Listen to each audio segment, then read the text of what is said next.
Subscribe करा, like करा, share करा. फक्त रंगतारा न्यूज. बेल आयकन दाबायला विसरू नका. निर्भीड आणि निष्पक्ष रंगतारा न्यूज. काल भारतीय सैन्याने रात्री पाकिस्तानवरती सर्जिकल स्ट्राईक करून पहलगाममध्ये जे काही इस्लामी आतंकवाद्यांनी धुडगूस घातला होता आणि 28 निरपराध भारतीय नागरिकांची निर्घृण हत्या केलेली होती, त्याचं सडेतोड उत्तर काल रात्री आपल्या भारतीय सैन्याने दिलेलं आहे. आणि याबद्दल आज आम्ही सनातन संस्थेच्या वतीने भारत सरकार आणि आपल्या शूरवीर अशा सैनिकांचे, सैन्य दलाचे आम्ही मनपूर्वक आभार व्यक्त करतोय, त्यांना सलाम करतोय, त्यांच्या प्रति अभिवादन व्यक्त करतोय की त्यांचं असं कौतुकास्पद कार्य आहे. त्यांच्या शौर्यामुळे आम्ही देशामध्ये सुरक्षित राहू शकतोय.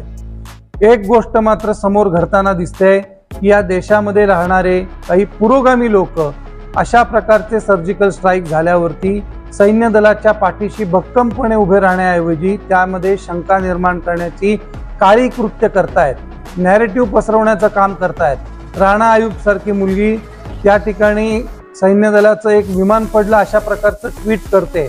अशा प्रकारचं आपल्या देशांतर्गत सैन्याच्या मनाचं खच्चीकरण करणारं काम करणाऱ्या लोकांवरती माननीय गृहमंत्र्यांनी कडक कारवाई करावी अशी आम्ही या ठिकाणी मागणी करतोय. अशा जे कोणी तथाकथित पत्रकार आहेत त्यांच्या ट्विटर हँडलवरती, फेसबुक हँडलवरती भारत सरकारने कारवाई करावी अशी आमची विनंती आहे.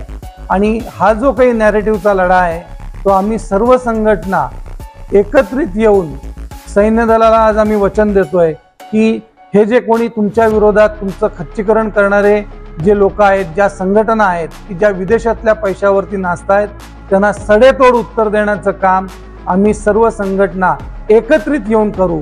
मग त्यामध्ये हिंदू जनजागृती समिती असेल, राष्ट्रीय स्वयंसेवक संघ असेल, बजरंग दल असेल, भारतातल्या ज्या ज्या देशभक्त संघटना आहेत त्यांना सगळ्यांना एकत्रित घेऊन आम्ही या खोटं काम करणाऱ्या, नॅरेटिव्ह पसरवणाऱ्या लोकांवरती निश्चितपणे कारवाई करू आणि सडेतोड उत्तर देऊ. हे वचन आज आम्ही या भारतीय सैन्याला या निमित्ताने या ठिकाणी देतोय.